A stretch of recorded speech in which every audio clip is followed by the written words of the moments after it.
52% for computer programmers. And it shows there's a decline. Between now and 2031, there's going to be a 10% reduction in the jobs for computer programmers worldwide. But now, let's talk about web development and web developers. Here, we see that the calculated risk is only 39%, so that's lower than computer programmers. And for growth, it says it's very fast growth relative to other professions. And here it says that we're going to have a 30% increase in jobs between now and 2031. And the wages here are high as well. Now it's interesting because a computer programmer and a web developer are both programming, they're both developing, they're both creating projects. So why such a disparity between web developers and computer programmers? Matter of fact, that's a good idea for another video. What's the difference between a computer programmer and a web developer? All right, so the job description for a web developer is this: to develop and implement websites, web applications, application databases, and interactive web interfaces. Evaluate code to ensure that it is properly structured,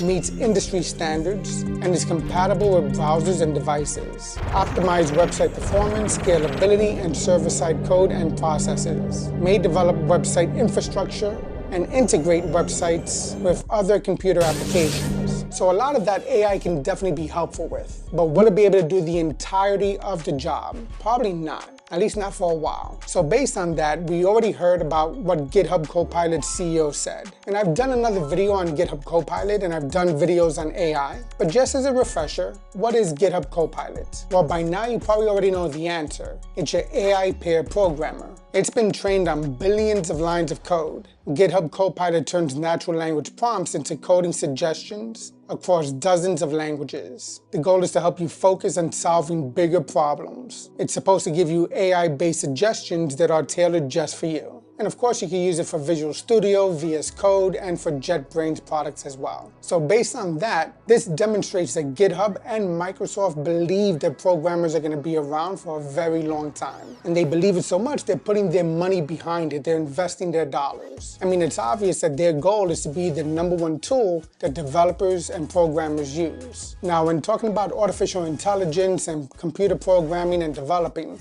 I have to include Neuralink. Neuralink is the product that Elon Musk came up with to make sure that humans can be competitive against AI. It's literally a computer in your brain. Basically, what they did is create a generalized brain interface to restore autonomy to those with unmet medical needs today and unlock human potential tomorrow. The end result is they're implanting a computer chip in your brain. I mean, that gives a completely different meaning to brain hacks. This is their implant. Our brain-computer interface is fully implantable, cosmetically invisible, and designed to let you control a computer or mobile device anywhere you go. Now, in order to do this, they have a surgical robot, and they say the threads of our implants are so fine that they can't be inserted by the human hand. Our surgical robot has been designed to reliably and efficiently insert these threads exactly where they need to be. Who wants to say, me, put a chip in my brain? I mean, what can go wrong, right? Now, if we do get to the point of having a computer chip within our brain, what about combining the next generation of ChatGPT? Think about it, ChatGPT and Neuralink in your brain. I mean, OpenAI right now says they want to help you brainstorm your ideas. They want to help you invent. They want to discover new opportunities with you. They want to explore ideas, and they want to collaborate. And if you're a designer, well, guess what? It can do that too. I mean, just around the corner, in the next month or so, they're going to be releasing the next generation of DALL-E 3. And they're going to combine that with ChatGPT. The race is on, and OpenAI has a message for you. Let's go! Alright, if you like this video, give it a thumbs up. Don't forget to subscribe, hit that notification icon. Share your thoughts and comments down below in the comment area, and I'll see you in the next video.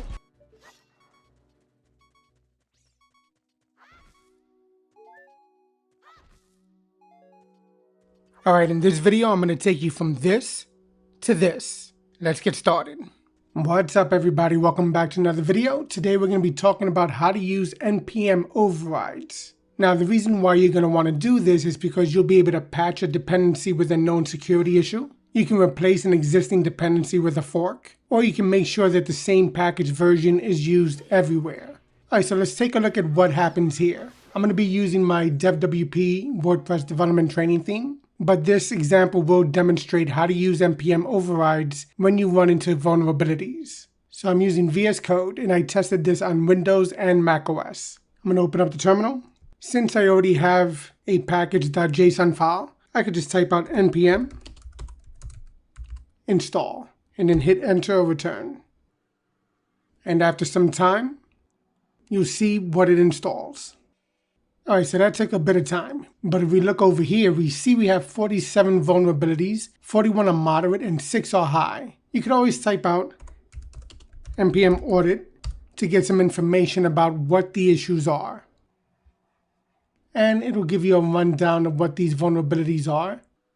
And if you want to fix it, you can type out npm audit fix, or you can type out npm audit fix -- force. Now, sometimes this can cause a breaking change. So the first thing I want to do is I recommend you make a backup of your project. You could do it by just copying the entire folder. But in this case, I do have a script for that. You're going to see I'm using the dir archiver package over here. And I have a script over here. So again, I'll go into terminal, type out npm run dev.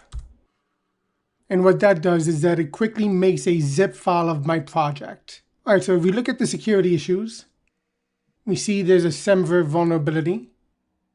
There's a glob parent issue.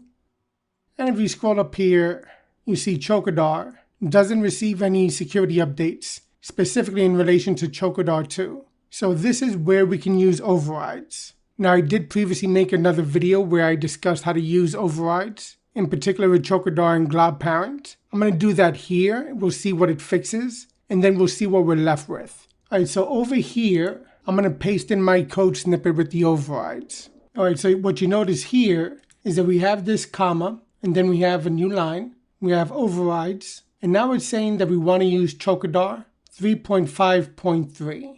And we also want to use glob parent 6.0.2. And then we leave out the trailing comma over here. But notice how we have a comma here after the closing of our curly braces.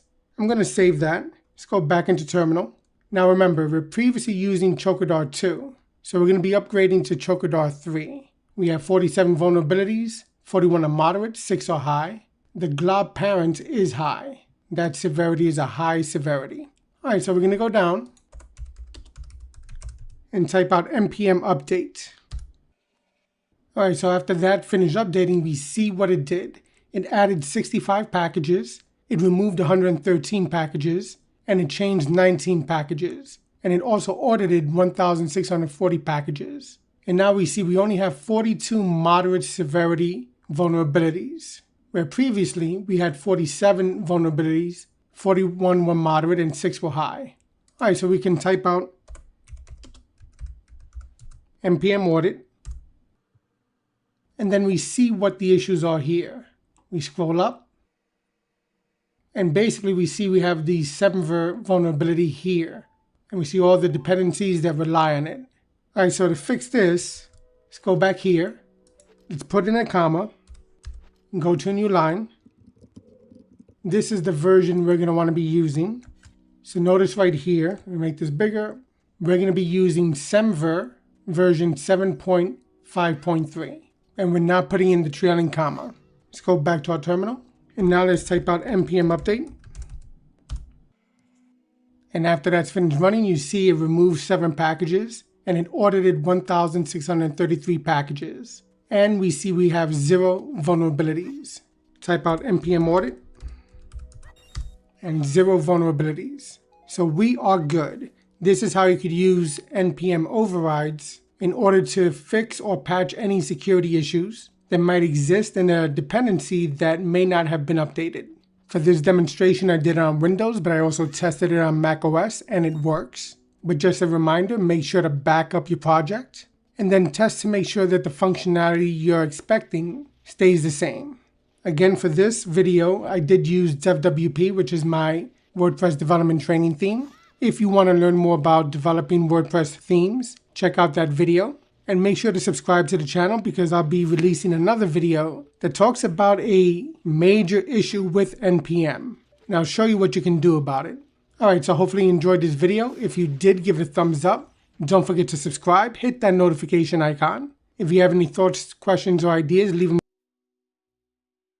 Guys, I have figured out the secret to overcome a porn addiction. All you have to do is get your pen and paper out, listen very carefully to this video, and take detailed notes. So first thing, guys, I want to discuss is, in order for me to give you these details, I had to overcome something myself. I, guys, have now watched porn for over 2 years.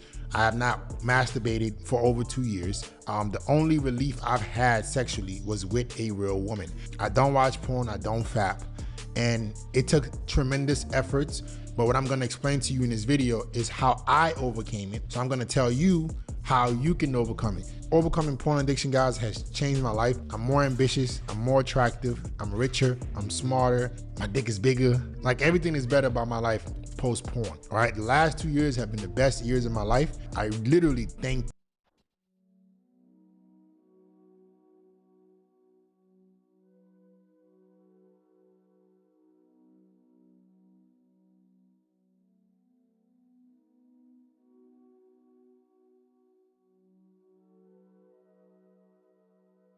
When she decides she wants a relationship, you tell her your boundaries. And if she's not okay with them, she can go. If she ever crosses those boundaries, she can go. We're not gonna let women keep the market open in terms of your replacement and then be dating you. So a lot of you suckers do. You're not finna embarrass me out here. You can't do whatever you want because she gonna do whatever the damn she want. Let's go, boys. Let's go, let's go, let's go, let's go, let's go. All right, guys, man, welcome back to another YouTube video. And today, I'm here to tell you about the 7 things a man should never tolerate from a woman. Guys, these are what I call non-negotiables. It ain't happening. You ain't crossing this Rubicon. You do this, it's over instantly. These are things that we do not compromise on. These are things that we do not negotiate on. We don't turn the other cheek about. N-O. If a girl does any of these things on these lists, she got to go. Number 1, any sign of low interest. Guys, I do not, for the life of me, I don't understand the fetish of raising women's interest. It is not, I have no desire to make a girl who sees me as a 6 to see me one day as an 8. Her box ain't worth it for me. You know why? Because I've been with plenty of girls who see me as an 8, 9, or 10. I've been with plenty of girls who don't make my life difficult. I've been with plenty of girls who are not trying to challenge my authority. So once you've experienced that as a man, explain to me, why would I want to deal with any girl who sees me as low interest? But guys think it's a badge of honor to smash the girl that you have to work hard for. While meanwhile, she get that same booty to a dude in 10 minutes. Every single girl that made you wait for some cheeks, every single girl who was difficult to you, gave it up to a dude in 10 minutes, gave it up to a dude the first night. So you want to feel a badge of honor? Let that badge of honor be you improving your damn life. Oh yeah, the only raising I'm gonna be doing is my value. I ain't raising shit. I'm gonna raise my own value, and I'm only gonna deal with women who see me as the guy that I know I am. I ain't having it, bro. I don't understand it, but I have been saying this since I came on YouTube. If you don't believe me, go to one of my first few videos on YouTube about low interest women. I have been congruent with my stance on what I believe you guys should never deal with. And low interest women, even now, fast forward 4 or 5 years later on YouTube, me having more status, looking better, more money, I still ain't gonna deal with no low interest girls. When I was broke in that tiny ass apartment, I wasn't dealing with low interest girls then. And now I'm definitely not gonna deal with them then now. But my mindset has always been the same. That's why I can keep girls long term. That's why I can have more successful women. Because I have always felt like, hey, I might not be where I want to be right now when I was in that tiny ass apartment, but I'm not letting no girl toy with me. I'm not letting no girl play around with me because she's not that into me. She can go on. I'm good. I do not believe in dealing with low interest women, guys. I think it's the worst thing for your game. I don't think it's a badge of honor. I don't think you gain anything from raising her interest. I think you lose more self-respect. I think you get yourself more accustomed to dealing with these kind of women, and that's what you attract. I'm a big believer in law of attraction, guys. I'm a big believer in whatever you put out, you get back. You tell the damn universe that you are okay with dealing with low interest women, and it's gonna keep giving you low interest women. The moment I say, you know what, screw this, I'm not dealing with no girl who doesn't at least see me as an 8 or 9. Now it's 9 or 10. Before, my stance was 8 or 9. And guess what the universe gave me? More girls who saw me as an 8 or 9. Even when I was on a journey climbing up, and I'm still doing that now. But nah, bro, guys, low interest women make your life difficult for no reason. Low interest women make you wait for the box. Low interest women are not a pleasant to be around. Raise your value. I would much rather you be more focused on raising your damn value than to be even entertaining a girl that doesn't see you as at least a 7. I understand a lot of you guys might not be where you want to be, right? But put the work in a lot faster and have something that stands out so these women at least want to be, they find you attractive to want to sleep with you. That's the premise. If a woman finds you attractive to want to sleep with you, she automatically is going to treat you better. So low interest women have to go. Number 2, testing your manhood. Oh man, what does that mean, FedEx Fearless? When a woman is testing your manhood, she's essentially challenging your authority. She's challenging who you are as a man. She's saying little slick stuff. You know, you guys might be out in public. She's a girl who she just pokes fun at little things you do, like challenging who you are as a person. That kind of stuff can go. I understand that some women get a thrill out of toying with men. Some women get a thrill from poking at you, trying to see what your weakness is. But I'm not dealing with those girls. Like I said, this goes back to low interest women. There's no incentive for me to be with a woman that does not give me what I want. Because guess what, bro? You got to give her what she want. You got to be what they say, tall, 6 foot, 6 inches, 6 figures. That's what women are expecting from you. So I'll be damned if I'm going to bust my butt to do all this stuff, right? To improve my value. And then I'm going to be dealing with a girl just because it's her personality to be poking at holes at who I am, testing my manhood, challenging me all the time, all right? Trying to get an emotional reaction out of me. I'm good on those girls. I like peaceful women. I like women who don't bring no stress in my life. Stay away from these girls, guys. There's no challenge. There's no badge of honor. There's no badge of honor of dealing with difficult women. There's no badge of honor of dealing with women who are super combative. They don't bring any peace to your life. And the moment you show them that you're gonna deal with it, even for a little bit, here's the big problem.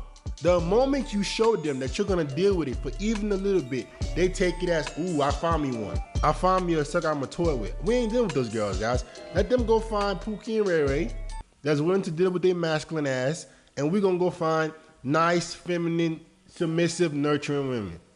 We ain't no badge of honor dealing with no difficulty. As a man, your life is already difficult. You gotta go out there and compete against motherfuckers like me, cause I ain't stopping. I want you guys to understand that the world for a man is very, very challenging, because they got motherfuckers like me. You got people who are out here that's trying to take everything. Not only do I want to be in the best shape, I want to be rich, I want to be handsome, I want it all. And I'm not stopping. So you got to compete with people like me. There's guys like me out here in abundance. Guys who are hungry, guys who are driven, guys who are ambitious. So you got to come beat us to earn your place in society. And if you do that, you still going to accept a combative chick? Oh, hell no. Oh, hell, ain't nothing given to you as a man. You got to go get it. You got to go fight for it. You got to go challenge for it. And there's other men who are going after it too. This is why I think being lazy is the craziest thing you could be in a man. Lazy? Procrastination? What? When they got dudes like me out here, young, hungry, I am literally not stopping. You gotta get on it, bro. You gotta take your life seriously. And if you start getting to the goals that you have set out for yourself, I guarantee you, bro, the last thing you're gonna want to deal with is a woman who's testing your manhood. Number 3, challenging your leadership. You're gonna notice this from the jump. The challenging your leadership, you can sniff out early. You start dealing with a girl, and she always wanna. You say, hey, let's go here. She wants to go here. You say, hey, let's do this. She wants. Oh yeah, this is why I like paying for everything. If I'm dealing with a girl, I'm paying for everything in terms of dates. But I only go out with women that already see me as a 9 or 10. The reason why a lot of guys have a problem paying for dates is because The girl, the girl don't find you that attractive, and you don't want to be used for dinner dates. You shouldn't be going on dinner dates with anybody. If she see you as an 11 or she see you as a 2. Dinner dates, first date, no. But girls I'm dealing with, girls I'm dating, I take them to the nicest places in the world. I'm gonna take them all over the world, and I'm gonna pay for it. And guess what's gonna happen? I say how high to jump, when to calm your ass down, where we gonna go. Yeah, that's just how it needs to be. That's what a man's role is. You take care of everything, she brings that feminine, nurturing side to you. If a girl wants to challenge my leadership, I say we should do this, she wanna do this. Oh, okay. Guess what you finna be doing? Paying for it. Oh yeah. Hey, I'm not even gonna be dealing with those kind of girls anyway, because I'm not gonna make a girl pay for a bill anyway. So let me cut that. I'm not gonna deal with her. But a lot of you guys, this is what happens. This is how I'm gonna start playing with you. You're not busting your ass trying to give yourself leverage in terms of making yourself a true catch, making as much money as possible. So guess what happens? You go deal with these girls, you can't pay for all the bills, and now they trying to tell you what to do. Because they going 50-50, huh? She 50-50, she can't be 50-50 and follow your lead too. It ain't gonna happen. It ain't gonna happen, bro. So you're gonna notice the girls who challenge your leadership, that's gonna happen a lot quicker. You're gonna be trying to say, let's do this, baby. She wanna go do this. She don't respect your leadership. She don't think you're a good leader. A truly feminine woman who's submissive and in her nature and in her essence, and you guys that has been with enough girls could comment on this video and tell the truth. When a girl is truly feminine and nurturing and she trusts your leadership, she just wants to show up. She just wanna show up. She wanna show up pretty, and my man gonna take me where we're gonna go. He gonna figure out. That's all women wanna do, guys.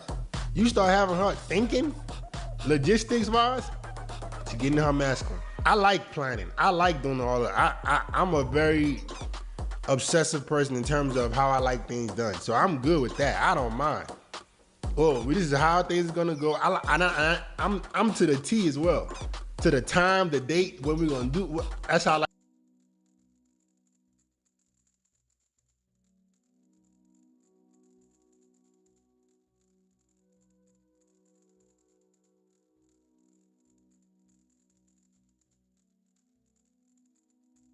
Solltest du eigentlich als Kampfsportler punkten?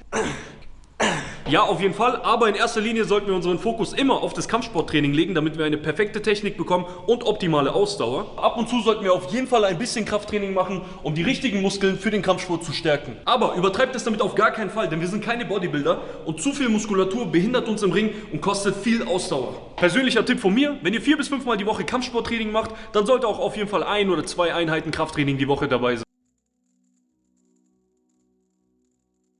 An all diejenigen, die seit Jahren ins Gym gehen, die meinetwegen schon ihre 130, 140 Kilo auf der Bank bewegen, volle Adern sind, Sixpack haben und den Gym-Lifestyle komplett leben oder wie ihr es auch immer nennen mögt.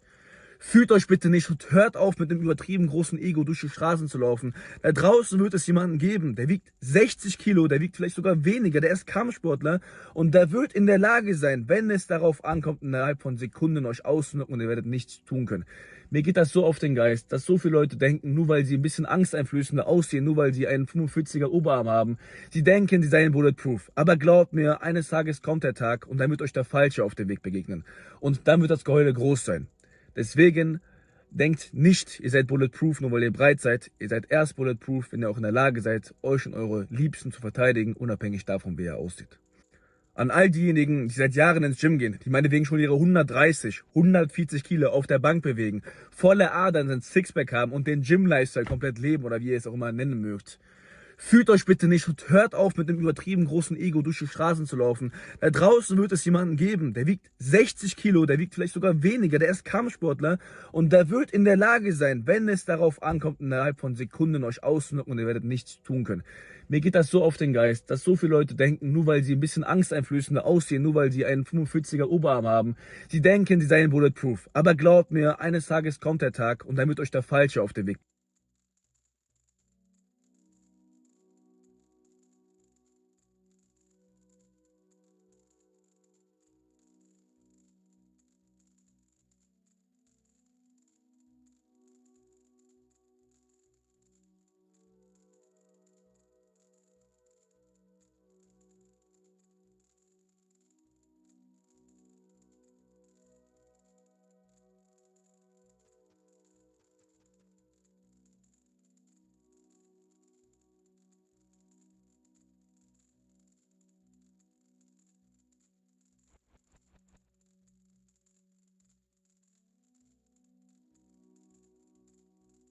Sichere dir dein eigenes Praxisbuch vom Beta zum Alpha an. Dazu findest du integrieren solltest.